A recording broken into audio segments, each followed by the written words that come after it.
talofa lava. APAAU o le talalelei mo oi. E le mapul whaaftai lo tātou tupu. Ono le ne yaso matangofie. Ia vi ia lava le swafa manu malo lo tātou alii, ma lo tātou whaaola, ma lo tātou tupu silisili. O Yesu Keriso.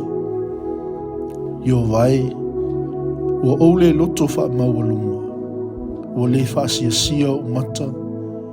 O te le maasani ma mea whaasilisili, ma mea ua sili o na whaingatā i a te au. E moni, na o whiwhi mu ma o whaalolongo whaapei o le tama ua tea, ma le susu alona tina. Samoa, a o whaawau pea lau vai aso masani, mana tua le mea le nei lo wainga. E le whaangaloina oe le li i aso uma, ma taimi uma. Po le alava le whaale tonu, ma le onga o le la sanga wa e o iai. Po wa e ala mai fwoi noi. Ia e fwoi le tafuke o le sa tauro o Keriso. E te tangi ai, ma wha mawa lalo ai. Una e salamo wha maoni e lava leo. E le pine, ai toi wha fwowina lo loto, ma lo mawhawhau.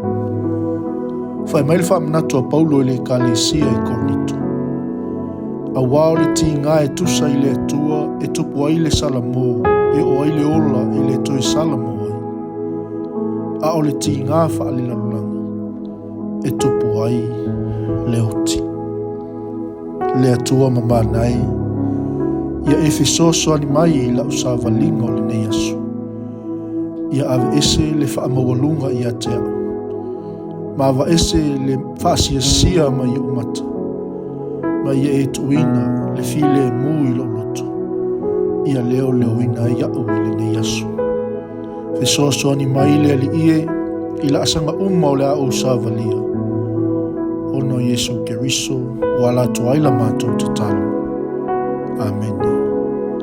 Manuia, whaiva, ma lava singa o le nei asu.